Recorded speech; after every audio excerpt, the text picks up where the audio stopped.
session, and the session will be driven by Meena ma'am as usual. So Meena will start giving you the welcome speech, then Lakshmi will follow, and then we will have a Q&A session, then we will have a Thanksgiving. Okay, so Meena, over to you, Meena. Shakti, whomever is coming, mute them immediately.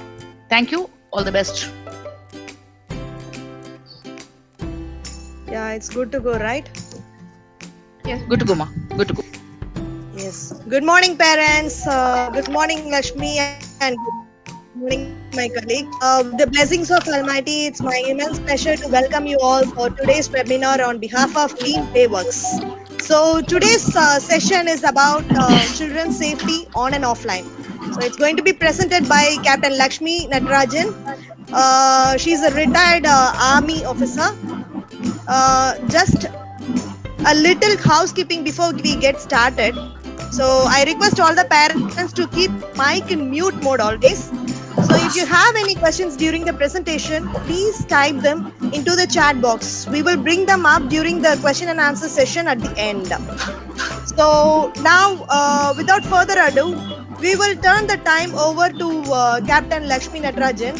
So Captain Lekshmy Natarajan is the native of Kollam from Kerala. She completed her Masters in Physics from Kerala University in the year 2003.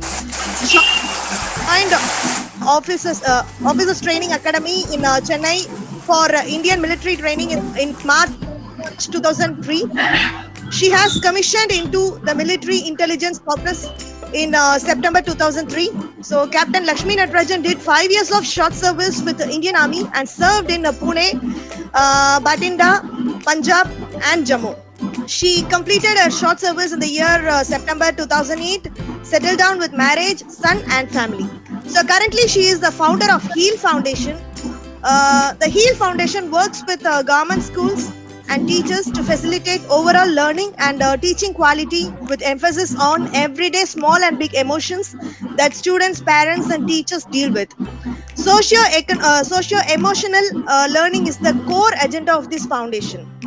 So thank you, Lakshmi, for joining us. And coming to today's topic, child safety on and offline. So why this topic on discussion today? So as technology develops, this child abuse issue is taking its own version, just like COVID virus getting mutant and causing a great disaster worldwide. So how to educate our children to face it in their life at any situation? As parent, what is our responsibility? To talk about that, now I welcome Captain Lekshmy Natarajan to deliver her thoughts on today's topic. Yes, Lakshmi. Thank you. Thank you so much, Meena, for the introduction. Thank you, Playworkz, for the opportunity. Good morning, all the parents. I wish I could see few faces so that I know I'm talking to real people. I just see blank screens. If I request, if you guys can turn on your videos. Thank you so much. So good morning and thank you for taking out your time today on a weekend. I have a small presentation along which I can talk.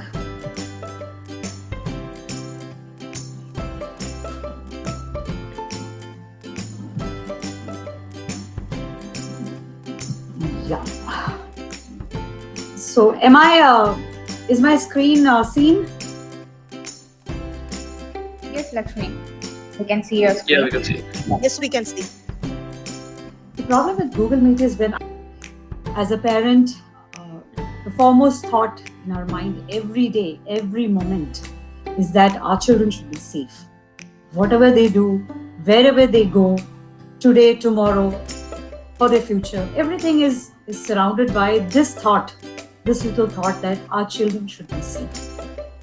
But are they? There's a lot of layers, a lot of dimensions to safety for this generation of children.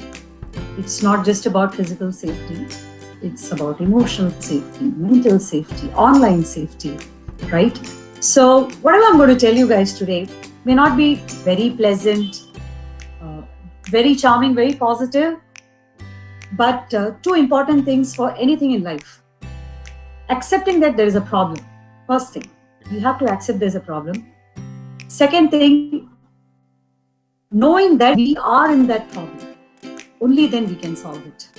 If we stay outside the problem, thinking that this is not my problem, and not accepting that it is actually a problem that is inside my home or my child will not be affected by it, is actually not a good strategy to keep our children safe.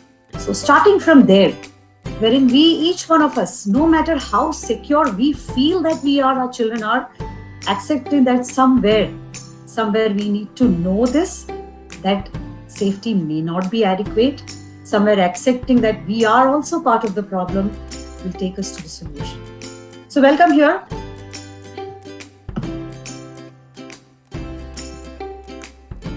I hope that I'm correct in this. This is a general scenario. Till last February, it was the office that was driving us crazy, and we were actually trying to get away from the people in the office. And just forwarding to March 2021, we want to get away from home. Yeah, even we are working from home, the home part seems to be driving us crazy. And it is a very honest revelation that we have spent too much time at home. That children crave for schools, fathers crave for office, and mothers crave for the kids and the fathers to go away to their spaces so that they have their spaces at home. It is true. It is very human to think like this.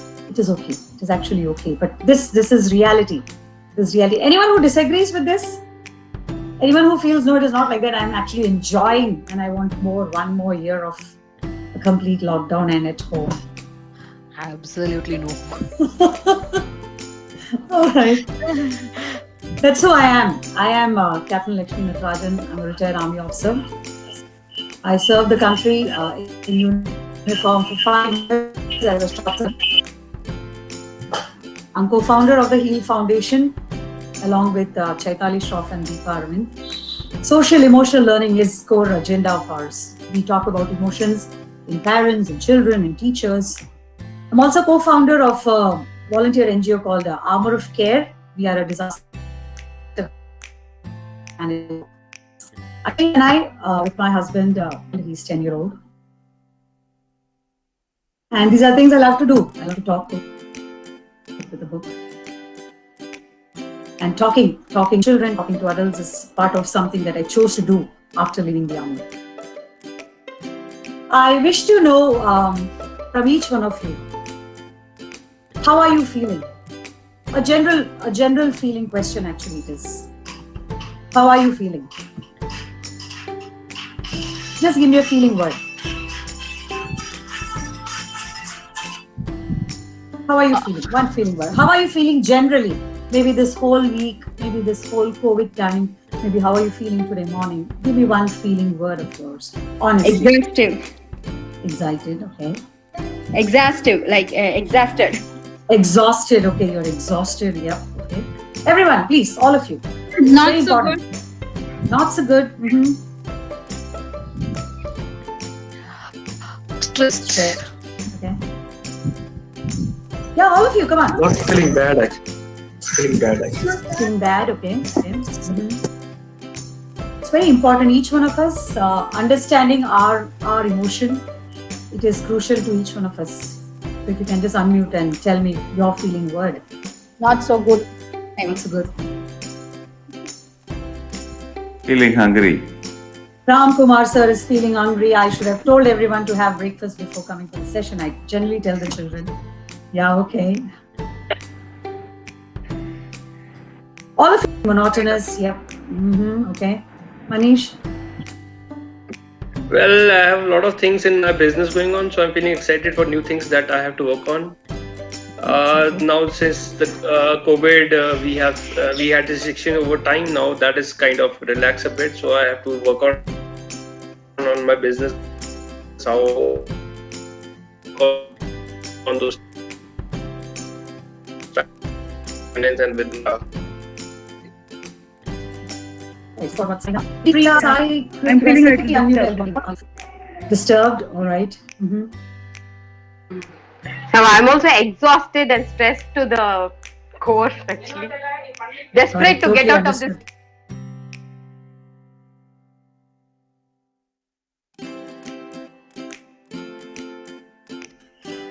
All right. If I could say my feeling, I'm feeling very hopeful. all the feeling words that you guys have said, it is relevant. But at the end, I am hopeful. I'm actually feeling very hopeful for the fact that there are so many people who have come here, to address a problem. For the fact that there is a vaccination happening. For the fact that things are looking better. There is an announcement of opening up lockdown. I'm hopeful that people might behave. So my feeling word is hopeful. I'm hopeful. Dharani, what's your feeling word? No, I have an instruction from team. Background work is going on. All right, coming back to what I want to share. What prompted Dharani and what prompted us as a team to work on this issue, especially was this latest news that disturbed Chennai, that rocked Chennai to the core. A Chennai school teacher being arrested for sexual harassment. Youngsters, alumni who have been silent about this, coming out on various social media platforms to describe what happened to them. The school authorities taking a stand this way, that way. The parents responding at many levels, though late.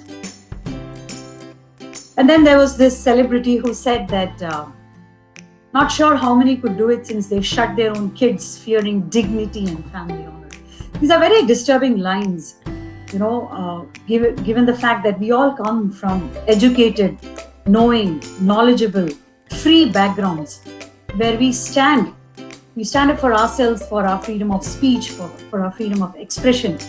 And when something so core, when something so raw happens to children, we haven't known. A parent hasn't known.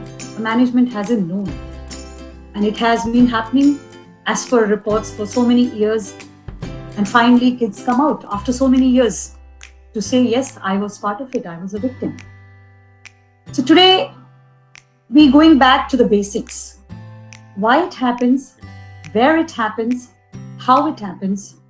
What can we do with all the information, all the smartness in our phones and laptops, with all the access to information? Yet why? Why couldn't we stop this? Or why couldn't we address this? So this was exactly why this session was planned. A very startling but a factful line that I found in a survey that up to 1 in 5 girls and 1 in 20 boys will be sexually abused before they are 18 years old. More than 90% of children know. They actually know. They know who did this to them. Those things in red should please absorb it. Like I said in the starting, there's nothing maybe I have pleasant in my PPT today. I just have startling facts and maybe words that are disturbing, but this is what we are here for today. Understand that safety is just maybe it's kind of pseudo.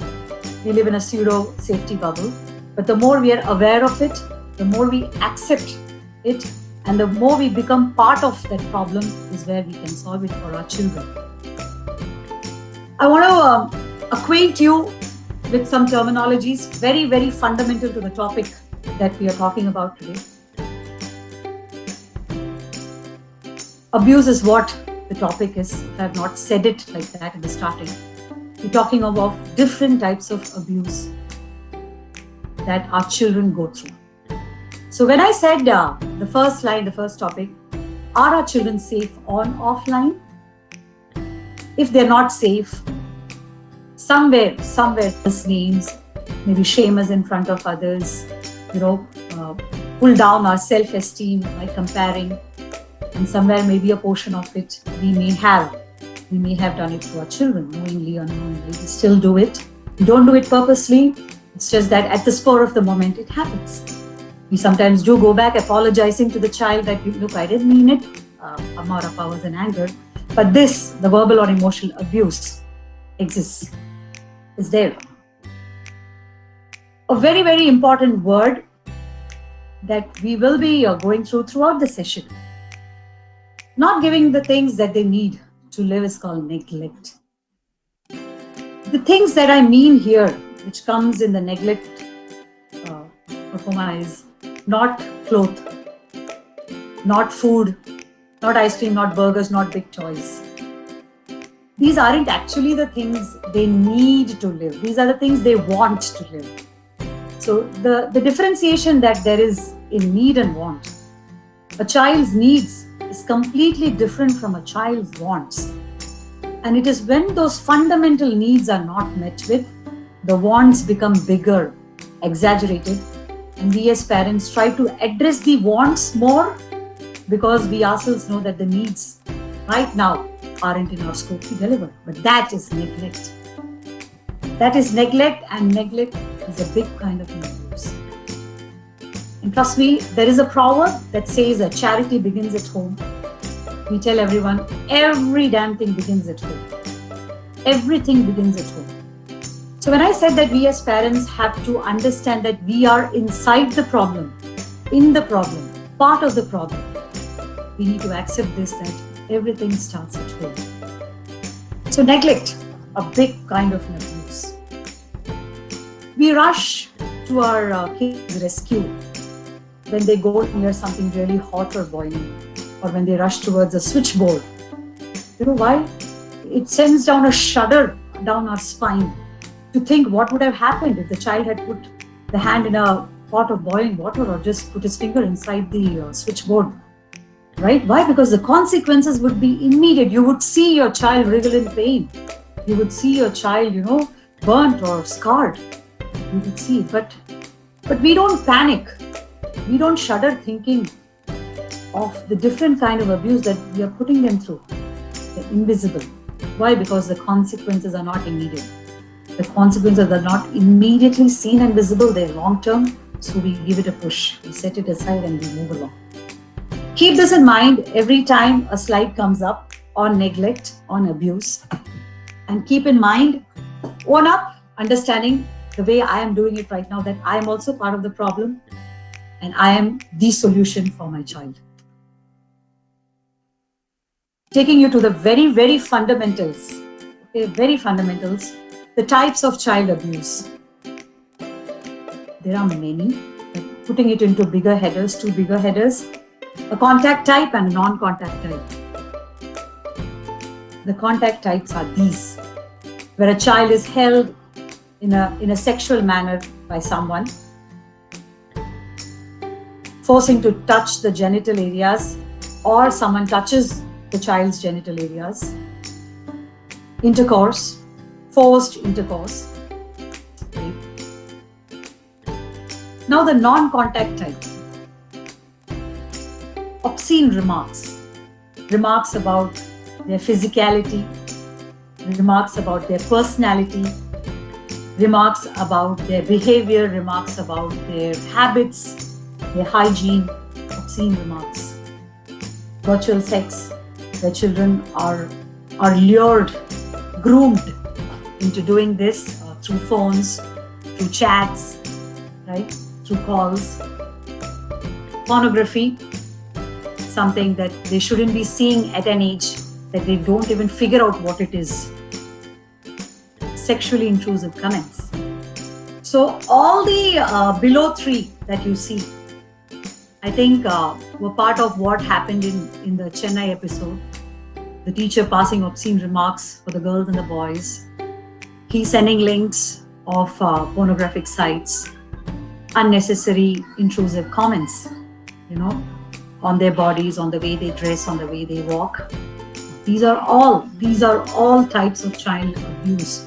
A single word, a simple word telling someone what on an online platform. There are other classes that children go to other than the regular school and the online classes. There could be a lot of things happening there. We have no idea. We have no idea what a child goes through. And there is a place between home and school wherein the child is all by himself and herself for some time, maybe traveling, maybe walking. And we don't know what happens there. We don't know what the child went through in that 30 minutes, 10 minutes, 15 minutes. I, while preparing this slides, did talk to a few children, did talk to a few parents, and I got startling revelations. And I couldn't imagine that just 5 minutes of a walk from a school to just 2 blocks of a house and in between an auto rickshaw stand can cause so much of trauma for a girl who's just 12. So there are places in between home and schools wherein children go through the contact type and the non-contact type of abuse. Most of the time, all our lives, maybe as parents, we wouldn't know. So why does this happen? Why does this happen? I wish the parents to please tell me. Why do you think the abuse happened? All of us are parents, right? Putting us in perspective in the middle of the situation. Can you just tell me your own reasons? Why do you think this happens? Because we as parents, our foremost agenda in life is to safeguard our children. Why does it happen? Your views, please, parents. Please speak. They think that children are weaker, compared to adults. Okay, we're talking about the abuser. Are we talking about the abuser? Yes. Okay. Yeah, please. I request others also to speak if you have a point. So I remember my college days where we used to take bus for our college, and since it is so much college hours, it was so much crowded. So whenever girls used to enter from the back side of the door, which was meant for generally boys, and girls used to come from the front. So if by chance a girl enters there, right? So I remember there were a lot of cases where the boys would tend to, because it's so much crowded, they would tend to touch the girls, and girls for some reason they do not call it out and say that they have been abused and all those things, right? So let's say one has done this, his friend would see that this girl has not shouted or said anything. So the other boys used to take advantage of this, and since this girl did not say anything about it, so I have seen a lot of cases where since a child has not called it out, the others tend to take advantage of it. So let's say if that person would have called it out on the very first case, right? So probably something better would have happened. Since we take it personally on us, and since we are not educated much on this, so we tend to keep this on to ourselves. We do not let others know that this has happened to us. I think this is one of the very big reason this happens to a lot of people, since we do not speak to others, since we do not call it at that particular moment to and let others know that this has happened to me. Okay. Lakshmi, my view is that some preachings right from the childhood that says certain things are not to be talked, are not to be said out loud. I hail from a very, very orthodox family, and that too from the village. Okay, I'm born and brought up in Tanjavur. It was very clear, like, certain things are not to be discussed, not to be talked. This kind of mental, block that we have is getting passed on to the kids also. So I think that is the major reason. All right, thanks, Dani. Anyone else wishes to say why it happens? Yeah. Few kids think that if they are getting abused by someone else, and if we go and complain to the parents, they may think they are losing their dignity or their self-respect. Few children are thinking in that way. So it's not the matter of sex, whether they are a girl or a boy, but they think from home that we suppress the children to not to talk anything. So I it's quite a mix of all the points that the parents have said, right? It is conditioning. It is conditioning as a society. It is conditioning as an individual. So it is conditioning in the genes for so many years as a memory that has come into us, that these are things that we don't say. These are things that we don't react to. These are things that we just take silently and move on. Okay, and unknowingly we are passing it on to our children, because even now we as parents don't know how to initiate this kind of a conversation with our children. Even now, if something that I remember has happened to me while I was getting down from a bus, I don't think I have the right words to tell my mother. I am 40. To tell my mother that, hey, look, this happened when I was 12 or 15. I yet don't have.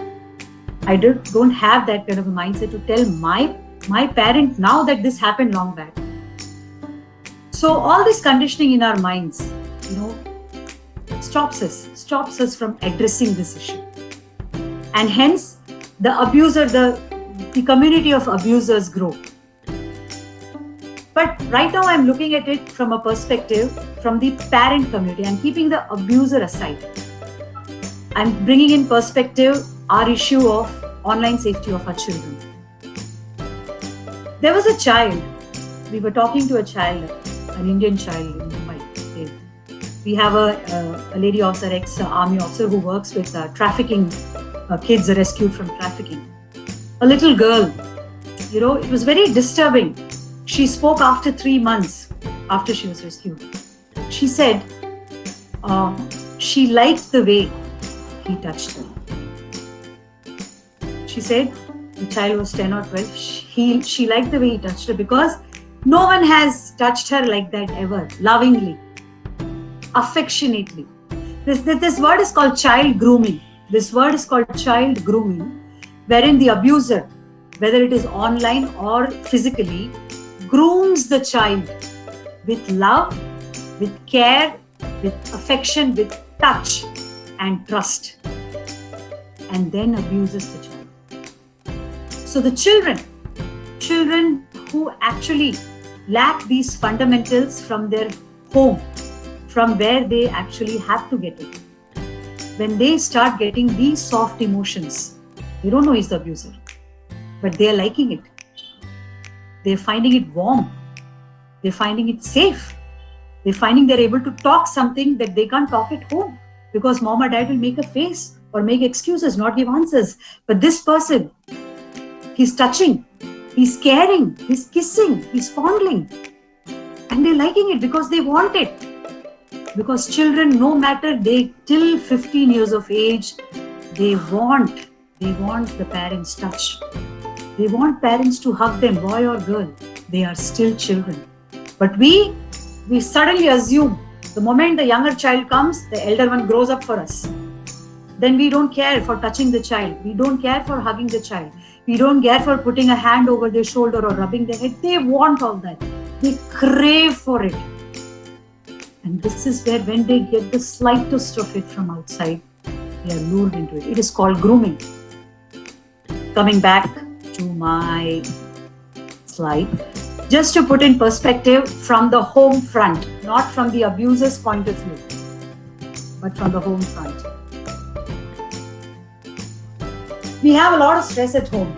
We have our financial stresses, job worries, medical problems. We have an elder at home or a family member at home whom we need to care for, and wherein the child and his or her emotional needs that takes a backseat.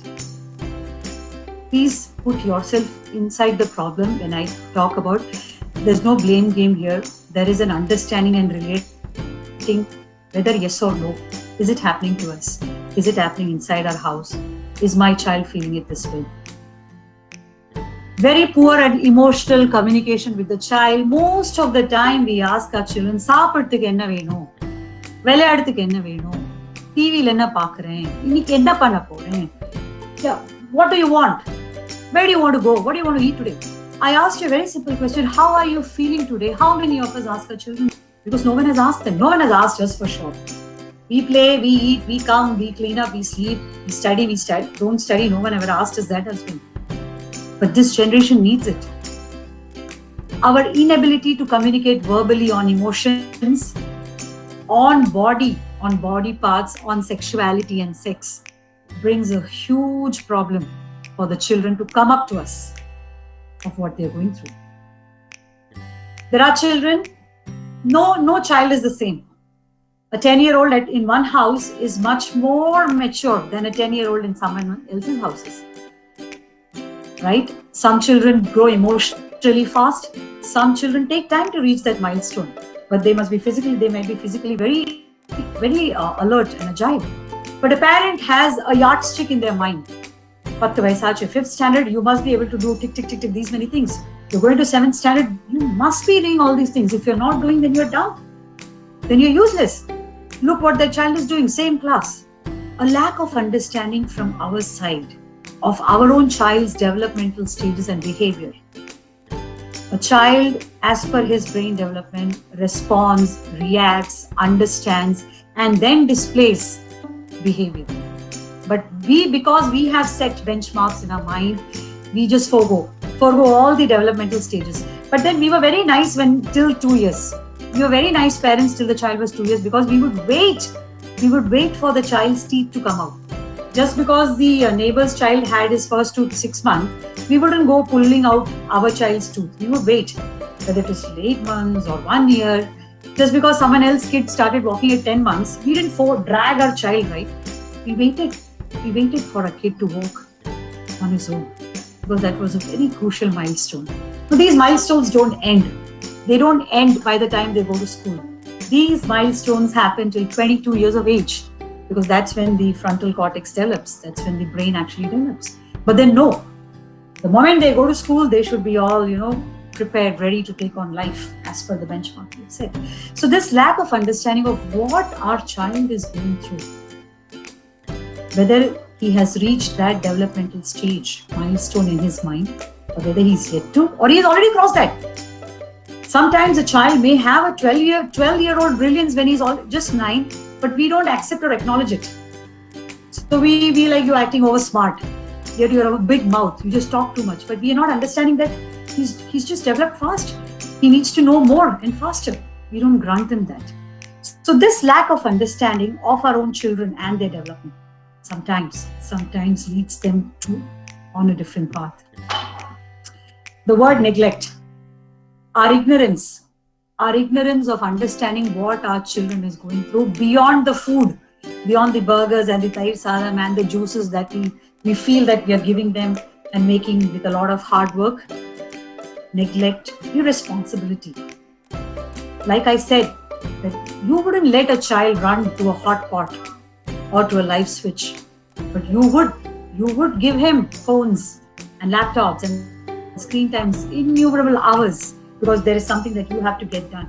Irresponsibility. Just because the consequence is there, it's not visible immediately. It is neglect. That is irresponsibility. That is ignorance. You may feel that I am driving all this point to home. I am trying to blame an entire global issue to home. But somewhere, after talking to a lot of people, after reading a lot, I feel this unit cell called home that constitutes society needs to get back to shape, in place. A house becomes home only when the people inside it, they understand each other, care for each other, not just with things, not just with food or clothing, but with the emotional needs of it. And even when one of the chain breaks, there is imbalance. And this is where a third party creeps in. This is where an outsider can come in and create havoc. A recent survey says that an alarming number of children from age 12 are addicted to porn. And what the kids said is, the word there, neglect and abuse.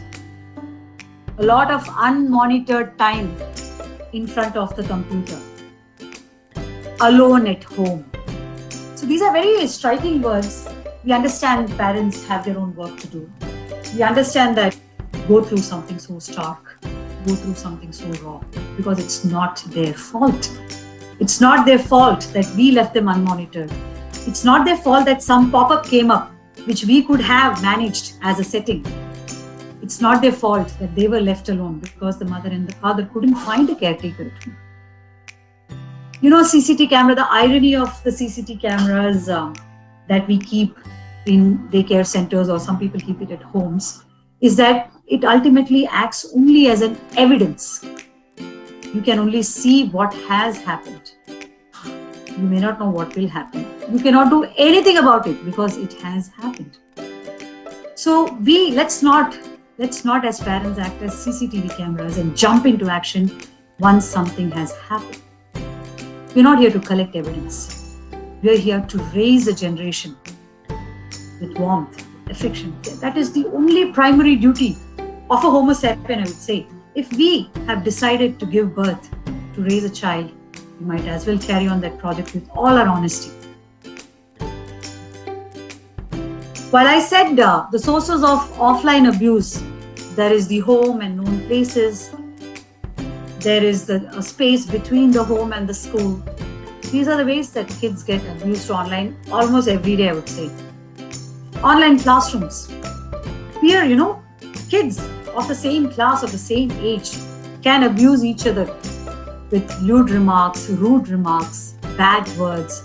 You should see the way they chat, the way they name, the way they shame, the way they share obscene pictures while they're on the classroom. They having access to the parents' phones and apps. Untracked screen time. We may not know, let's be honest to ourselves in this. Do we know how many hours or minutes actually our child is on screen? This includes their classroom, this includes their TV time, this includes whatever they do with our phones or with their grandparents' phone, whatever they have. It is untracked. And we have no idea what they make out of it, where they have logged in something, what has popped up as an image or a picture, where it has taken them to. Untracked logs of children on websites other than classrooms. I experienced this myself last year, wherein I knew that my son was not focusing in class. The teacher had it on my PTM. And for some reason, I tried to check his log history and I found that he has been on many, many other websites during the classroom. And I had to block Chrome, I had to block Google and tell him to focus. So and kids they don't do it purposely. It is luring. The internet, it was made. So there is an unseen group of people who work towards this, who work towards, luring our kids into a lot of things. And when they see something bright and colorful, they want to see it more. And that's biology. And when the child runs to the parent, they want to play a board game. They want to just lie down and talk. They don't want to spend time. They just want to play a little cricket, and we are not there because we are on a call. We have to send an email. We want to cook. We want to clean. Or we have to do something for the elder or the younger one there. They go back. They go back to that online space where someone is available to talk to them, where someone is available with a warm word, where someone is actually listening to them, but for a different purpose. So the word neglect, don't neglect that word. At many levels every day, because of our own needs, our emotional stresses, our wants to do better in our professional space, to maybe garner more things for the future. Or maybe because of a big burden of the past, we are forgetting the present today with that child who wants it today, who wants it now. He needs you now, that time, that little thing that he has come to tell you with all the happiness, he needs to tell you now. That's where he feels loved. That's where he feels cared. And he, in his mind, has a lot of many backlog of so many things that he is not able to tell you. He's never been able to discuss with you because he forgets. You forget as well. Because then we come back to the same breakfast, lunch, dinner, clothing, hygiene. And in between those life lessons that they bring to us, we just neglect that. The 3 A's that are generally these are the 3 things that pay way for schools is well-to-do children there come from well-to-do homes where there is education, where there's a lot of education, where there are conversations, where there is TV, where people talk and play. And then all these years, these children have remained silent. These children alumni who are now very good professionals, homemakers, parents themselves, come back saying, hey, I was part of it, I was a victim. Why do they not tell? And we had this whole Me Too movement in India, across the globe, wherein so many women came out with so many things. Against so many people, we had this nice image of those men in our minds and women coming and saying, me too, after so many years. Why do they not tell? I don't care about why women in the cinema, film industry didn't tell. I don't care why women anywhere didn't tell. But I do care why our children of our age groups, this age group children, why wouldn't they not tell us? Aren't we not there? We are there to take care of their everything. This is what we are living for. This is what we say or feel we are living for this. Why do our children not tell? 90% of the children never tell anything about the abuse they suffer. Sometimes, most of the times, the person, like I said, 90% of the time, they know the person who has abused them. So they sometimes keep a promise that they will not tell. Because previously when they have come and told you something, you have just shunned it away. I remember my friends telling me that their mothers wouldn't believe that their chitappas touched them in a wrong way and yelled at my friends. And they actually went and told them about it, my own friends. So they think that no one will believe. Because, in a parent-child relationship, half of the time, the nature is such that the child, whatever the child is saying, is always in question. Why are you saying like that? It cannot be true. The child, what he says is always in a question mark. And what we say or what we think and believe is always true. That is how the parent-child relationship is. So the child feels no one is going to believe me. The child may have been told by the abuser online or offline that they will cause harm to the child and to the parents or to the siblings or to the home. Sometimes the child even likes the abuser because he or she knows them. They like them so much that they don't want the abuser to get in trouble. There have been cases like that, wherein the child did not want the abuser to get in trouble. The child is shy. The child feels that all this is my fault because I went, I chatted, I gave access. It is my fault. The child is ashamed of what he or she has done. The child feels that they deserve it. Some children feel that I deserve this, that is why it happened to me. For a long, long time, there have been children who felt that what happened to them, they deserved it. And they've never told anyone. There is another big reason.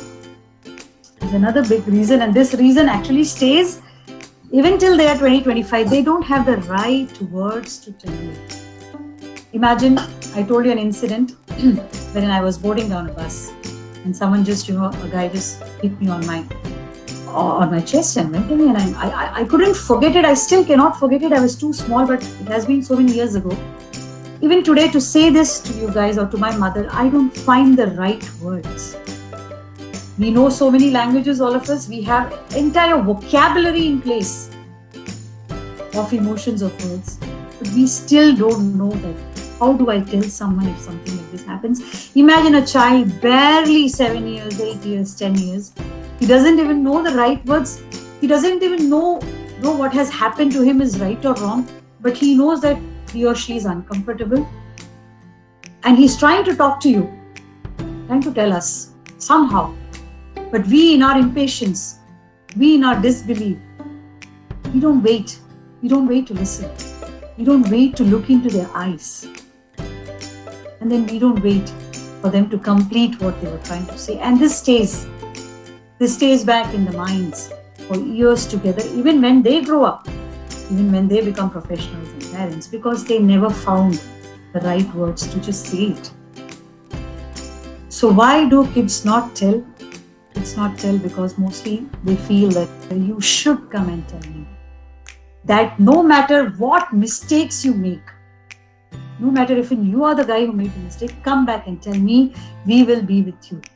We haven't told them. It may be in our minds. It may be in our hearts. But we haven't told them.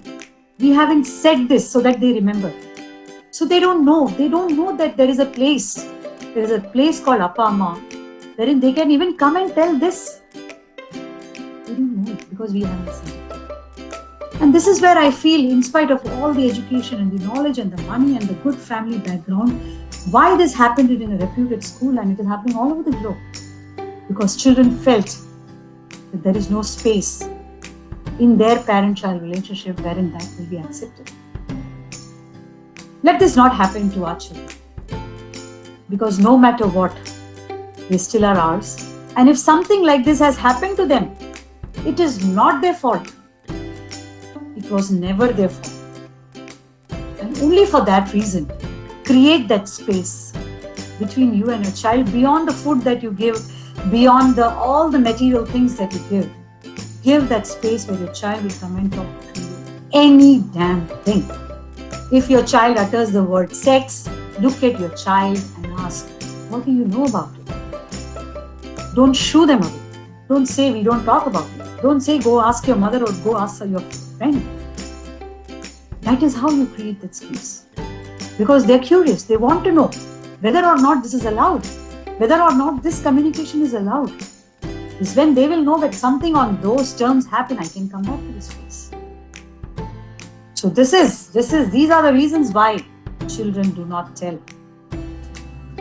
And with all this information that I've given you on the terminology, on the words called neglect, abuse, on our own limitations of trying to communicate with children, it's time to focus. Only you don't try to focus on the world. Don't try to focus on your community. Don't try to focus on your street. It's trying to focus on your child, your home, your emotional investment. Just that. You have one kid, focus on your kid. You have two kids, focus on them. And how do we do that? How do we do that?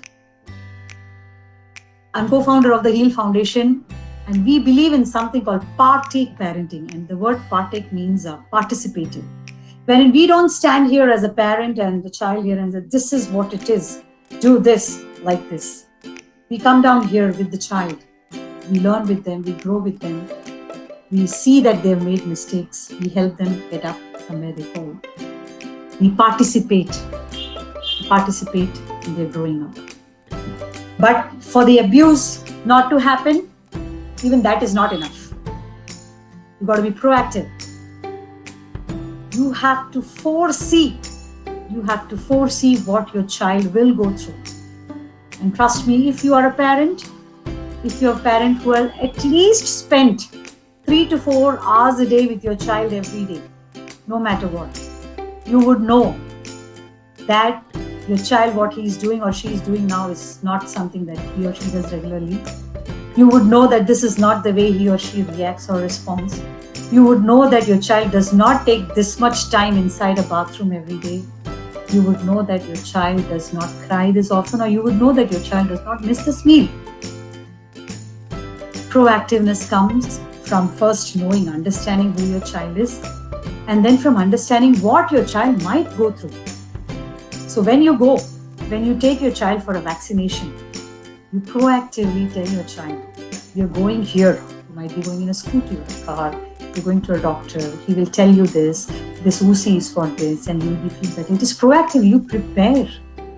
You prepare your child for something that you know that the child is afraid of.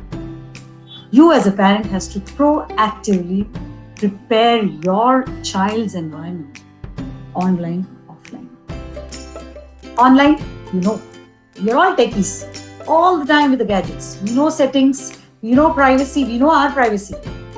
We know all our privacy settings in Facebook and Insta and WhatsApp, everything. How come? How come if our privacy when we are so old is important, how come a little child is left alone into that world to wander?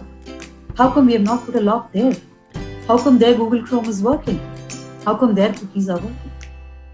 Before you give the phone, before you give the laptop for the online classes, control is about defining boundaries till where a child can safely go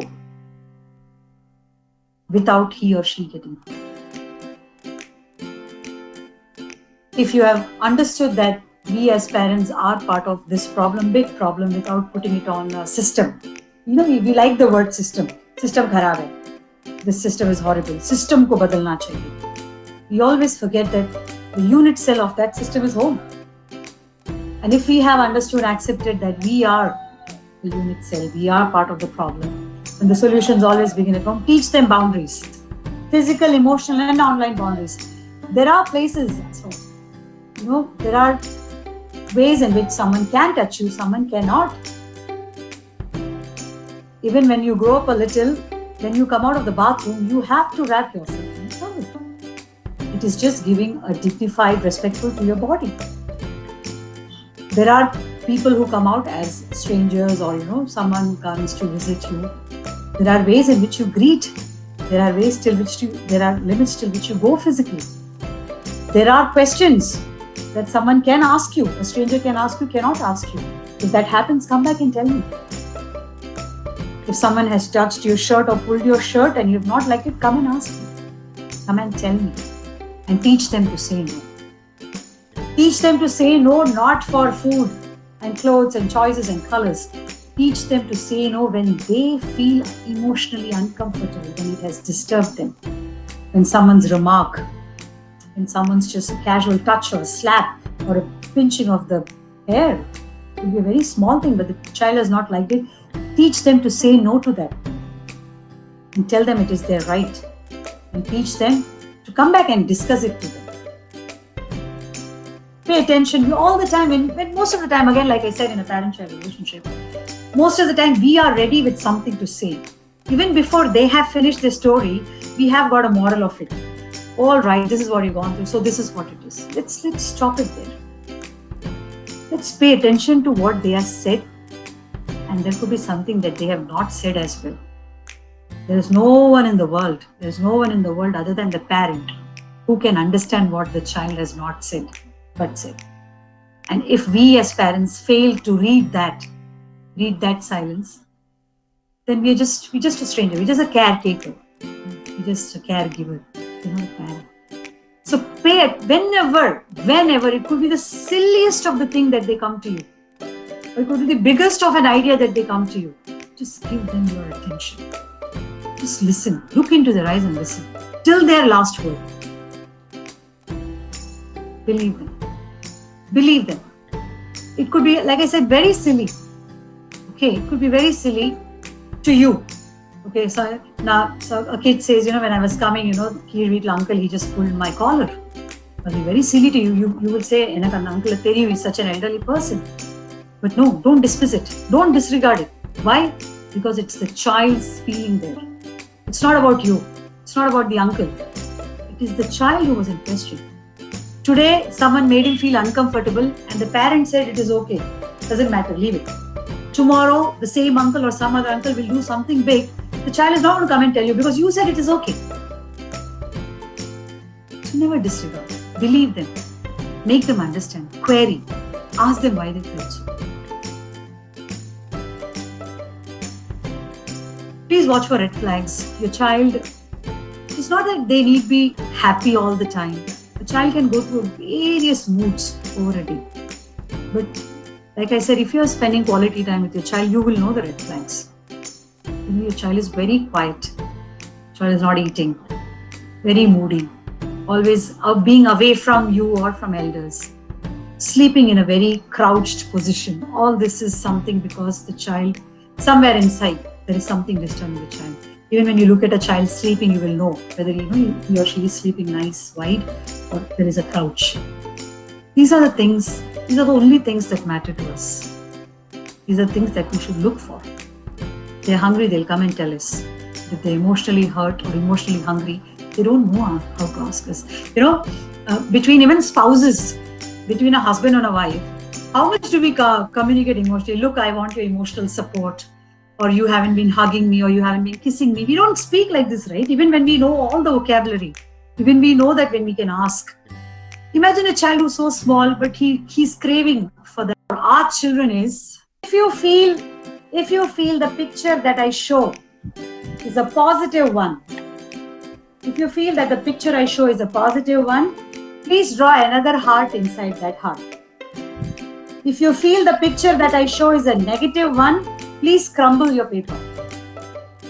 Has everyone understood the activity? I'll show you 4 pictures. If the picture you feel is a positive one, draw one more heart. Draw a heart inside the heart that you've drawn. And if you feel that the picture that I show is a negative one, please crumble the whole paper in your hand. All right, shall we start, Darlene? Yeah, good to go. Okay, picture number 1. If you feel this is a positive picture, please draw a heart inside the heart that you've already drawn. Yeah? Yeah, next. Picture number 2. If you feel this one is a positive one, please draw another heart inside the heart that you've drawn.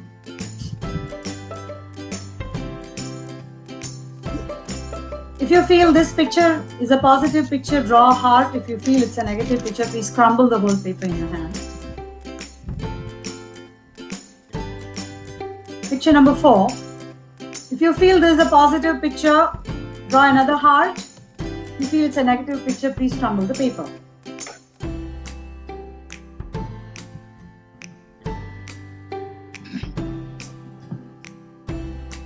Yeah. Done. Can I see everyone's paper, please? Hey, never mind, dear. My drawing skills are. Everyone's paper for sure. All right. Now I want all of you to just smoothen out your paper like it was before. Just smoothen out all the wrinkles of that paper, please. Quickly. Make that paper absolutely straight, wrinkle-free like it was before. Please, quickly. Yeah. Please make that paper absolutely wrinkle-free. முன்னாடி எப்படி இருந்ததோ அதே மாதிரி ஆக்கிடுங்க பேப்பரை. plain ஆக்கிடுங்க.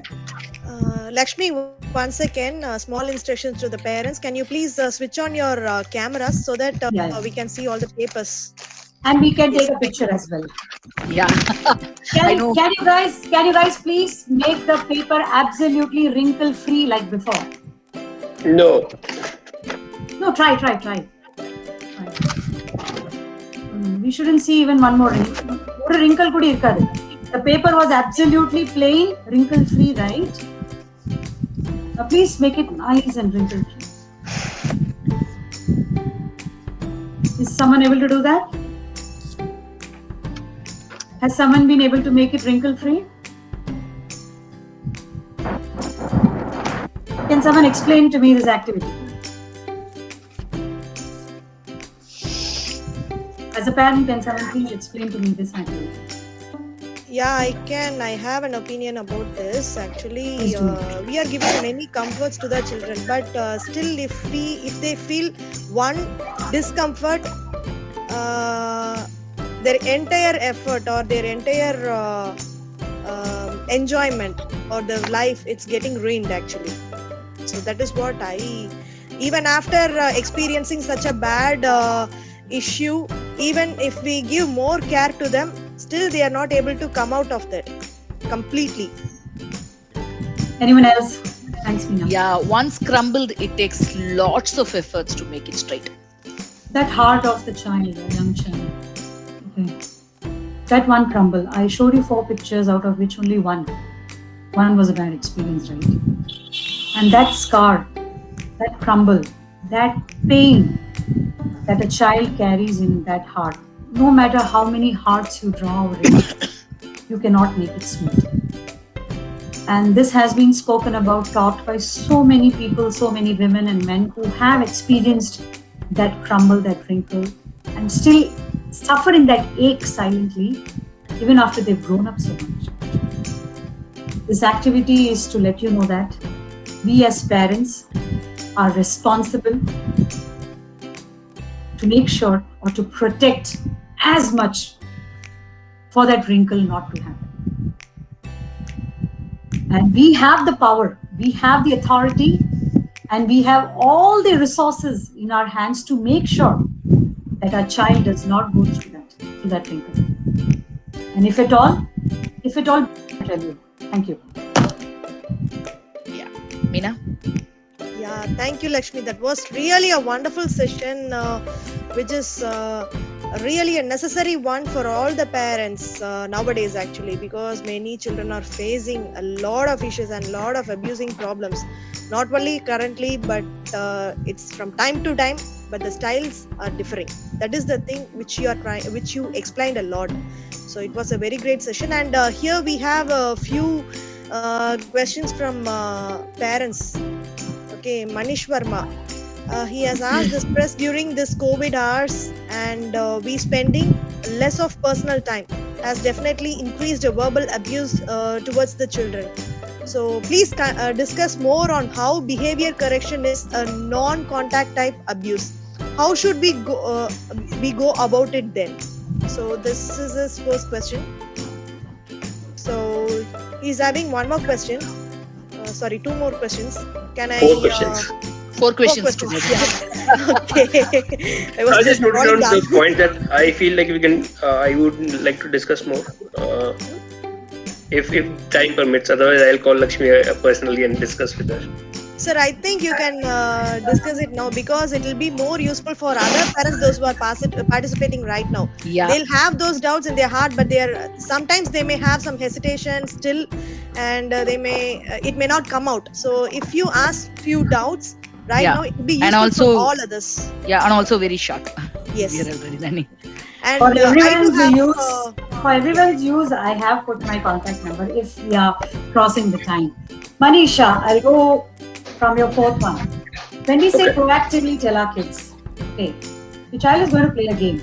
There's a chance to fall. I would say let her fall. Understand the difference. Understand the difference wherein, is there a scenario wherein the child will learn something, or is there a scenario wherein the child is going to get hurt really bad, physically or emotionally? When a child doesn't come down from a slide when he is 2 or 3, he or she is 2 or 3, we push them. Even if they fall or cry, we push them because it's learning, the milestone, the life skill. But still we stand, we come down rushing to the slide to see if they're okay. We as parents need to understand the gravity of how much they're going to fall and where they're going to fall, or is it an emotional or a physical hurt? If it is a small fall, or if it is a ball coming and hitting them, obviously we don't want to protect them because they have to grow, they have to play. But if you see a guy lurking around in the same playground, and if you see him approaching your child in a different aspect, in a different body language, is there where you have to be proactive? This sense of ours that comes only as a parent has to be, agile all the time. So we doing our children's homework just because we don't want them to, feel ashamed, or we don't want our parents to come back and tell us, you are such irresponsible parents, is not proactive parenting. So there are places in which we need to make them fall and fail. Make them responsible. It is your homework. It is your studies. You need to do it. You have doubts, ask me. But you stepping in at the last time, making to do their projects or homework is not proactive. You're just supporting their irresponsibility with your own neglect. Because you didn't have the time to tell them that listen, this is your homework. So, like you said, every time, every small thing cannot be proactively protecting them. It could be actually hampering their self-esteem and self-confidence. It could do that. So for every single thing you say, don't do this, don't light a fire, or don't take out something, don't cut a vegetable. These are life skills. Don't stop them wherein their brain activity can be heightened. A fall for a child actually makes it go back and do it again. But if we step in there and say, no, see, there will be blood and you can't come again, you won't come to the park again, you've given a wrong motion there. But in the same park, if you see something happening otherwise, there you step in proactively, not for your child, for other children also. You are watching a movie and your daughter asks, what does fuck mean? Yeah. A lot of children start using this word. So like the best way now, every answer is age appropriate. So your child, I think, is 7 years old now, Manish. So by the time they have more information about biology, right? For a 7-year-old, you could say, you call a mad person lucid. You call a person who's not stable in their mind as loose spoon, right? For a smaller child, you can say it is a slang. You can say it is a slang because that is. But it is something that we don't generally use in our house. You can always ask the children, do we use this word in the house? Do Appa Amma use it? That means it is something that we don't use in the house. It is a slang, maybe few people use it, but we don't use it as a language.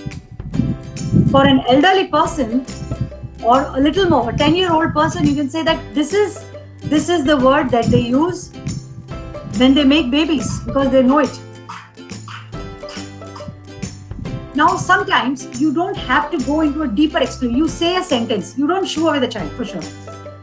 If the child asks you more, and if you don't have the answer then, you should tell the child, can we talk it sometime later? So you go online, you prepare an answer for yourself, you call back the child and you answer so that the child knows that father or mother remember. Never yourself forget it. But if you don't have the right answer, then always tell the child. I'll tell you in the evening. And if the child has asked more, if the child is happy with your answer, means for his or her age, he's okay with that answer. As long as you've answered it, as long as you've not negated it, don't talk about all this bullshit. Why are you talking? Where did you get this from? Who has talked to you? Don't go into defensive mode or attacking the child. The moment then they're more curious. Then they go around saying the word more. Then they go around asking more. They've asked you one simple question. Age appropriately answer it as simple as possible. If they're not happy with it, they'll ask you more. If you don't know the answer, just tell them, can I answer it to you an hour later? And go back to telling. You will find a lot of websites, a lot of parenting websites, which gives you answers for such questions. What should you tell your 10-year-old? What should you tell your 12-year-old? Age appropriately. But never get defensive. Why are you asking? Who taught you all this? Where did you learn this? Don't get involved. But initiate the conversation and then ask them, answer the question, and then ask where did they hear it from. So because my child, when he first said this, then I asked him, then he said the Anna in the van said it, the elderly voice. Like there is always a source. They hear it from some elder, they hear it in a conversation or in a movie that we are watching. Somewhere, or maybe sometimes as elders it might have come out, slipped out of our tongue when we are talking to our friends casually. They must have heard it right. They're always around. Don't get defensive. Try to answer the question and then query. Where did it come to you? Yeah. How behavior correction is a non-contact type abuse. How should we go about it? Did I say that behavior correction? You were mentioning something like, let's say we are correcting a child and we are not saying it correctly and we are kind of abusing them, that you should do this. The child forgets.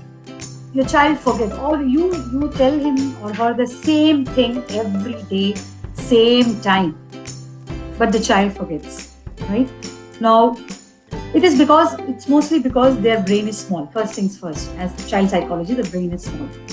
But we as parents are so impatient because I have told you 1,000 times, but you can't remember, right? We are trying to change or correct that behavior by again pulling them down with words such as, I have told you 1,000 times, but you're so dumb. You keep forgetting. You're so forgetful, right? You can't even take this much of an instruction. You're always making me upset. You're not doing it. So, this is non-contact abuse wherein you have actually scared the child. You have made the child feel worthless. And most of us, including me, we do it knowingly, unknowingly every day. Wherein because we are so caught up in our own things, in our own daily schedule and routine that, you expect the child to do this every day without being told. We know that we have to exercise every day. We tell ourselves we are 40 years old, 50 years, whatever, but even then we don't do it. And that's okay. But a 5-year-old, 10-year-old child has to do it immediately. We insist you do it. We insist that they don't forget. We forget that they're still children. We forget that we will have to say it 1,000 times till they become big. But by the time they become big, we have so much of names. As you know, Shakti Aunty is darling. So Shakti Aunty has told us that bad touch. So what we instruct at 2.5 is two things. One is that, when there is a bad touch, at no point in time, hide it out or being scared of it. Two, we teach a mantra also, which is a mantra which every day the class will be, not every day, at least once in a week we'll learn. Okay, bad touch, don't touch me. Okay, in a loud voice. The children have to repeat in a loud voice. So this is what we practice. So unfortunately, because the kind of incidents that have come to light in the past 1 decade has involved children as small as 6 months. Okay, it is very gruesome. It is very scary. So 2 years is a time wherein a child knows words, can speak, can tell the mother or the father in whatever their ways, and the child can understand what we are trying to tell them. So like Dharmi said, 2.5 years, an age where the child steps out for a play school, I would say, to an environment other than the home. is the right time to tell the child what is a good touch, what is a bad touch, who can touch you, who cannot, that you should come and tell me. Yeah. So I think the play group, the play school age is the right time to start telling the kids. And you have to tell them, I guess, intermittently. You have to ask, query, tell, make them feel safe. It has to be a regular practice. It cannot be a one-day session like this and expect the kids to be all. Intermittently, you have to keep telling the children, remind them. What is the appropriate age for us to teach the children about the puberty? Because it's really important for the children to know about the puberty stage, both for boys and girls, and what the girls and even the ladies, what trouble we are getting into that. That also the boy should be aware about it, according to me. So what is the right age for us to teach it? Puberty, alarmingly, has come very early for this generation. Yes. It was 13, 14 for us. It is 8, 9, 10 for these children. So I think third grade, grade 3 onwards, because like we interact with children, and grade 3 is an age wherein they respond to queries, they understand, okay, they start mingling around, but they still get this boy-girl difference between them. Boys say, I don't like girls, and girls are like, these boys are rude. And also, grade 3, grade 4 is the right time to tell children about their bodies, about respecting their bodies, about respecting others' bodies, about telling girls that, there are things that happen to you that will change you becoming into a woman, that, telling the boys, that how you will grow, that how, not just boys, not just respecting, but respecting people as such. So puberty is when they outgrow from their childishness to something very adult. But the point is, it's only their bodies that grow, unfortunately. The brains remain the same. It is only the hormonal action that's letting them grow as a body. But the buddhi avlodane irukku. The small brain, the big brain doesn't develop till a long time. So again, grade 3, grade 4 is the right time to introduce the concept. But like I said, emphasis at school, emphasis at home, awareness in them, because they don't have the brains to take it all. They don't have the brains, to respond. They are in a stage where they always react. They want every quick reactions. They have hormones working on them. They are afraid. They go through an array of emotions. So giving them that safety net in terms of it is okay to feel. It is okay to feel this. But how to manage it, your emotions, others' emotions, how to respect others' bodies, it has to be a continuous process. We can introduce at grade 3, grade 4. But from the teacher's side, from the management side, from home, parents cannot leave it to children. Me and Chaitali had an experience wherein a science teacher wouldn't take puberty class, and we were asked to take it for grade 8 and 9 because she was not comfortable taking a biology class. Science teacher. And we expect parents to, go all talk nicely about it. But then that's the best way to talk about it. Gulumal there. So we come for the Thanksgiving session. So when we first discussed this with Lakshmi, we know it's a heavy topic. Sometimes it is threatening, scary. But expectation versus reality, there is always a difference. So I was really even in the morning I asked her, what is going to happen, how are you, all these things. But I never thought, Lakshmi, in such a heavy topic you can make it so simple that everybody is getting connected. The moment people come in, the moment you start talking, people getting connected, and that's really one thing, and you made it possible. Thank you. And you as a person who saved the nation with a uniform, and the valuable comments you made, certain things would have spoken by so many people, but it reaches more, so that's why we thought we have to bring this to you as a team. And we thought, okay, what we have to do, we wanted to bring this to you because of that. So that was completely justified. Thank you so much. Thank you. We talked a lot about this emotional balance and curiosity. Okay, that was one word. Now a key note, because I am a mom of a teenager and grade 4 child. So when a mom of 2 girls, you feel more pressured when you hear all these things. It really works upon your mind. That's the fact. Other than that, what we understand, what we preach, what we practice, all these things are there. But still, there might be some loopholes, is what we feel. the moment you hear it, because especially the moment we started with this is for the instant from the school, where we know that school is meant for all educated parents, high class, and people who are talking so much. All these things are happening even when their own child. That was the first thing I think I spoke to Lakshmi. We know that perverts stay everywhere, but my only worry towards that was like, why the children did not tell the parents? When somebody can speak after 6 years, okay, why not the same day?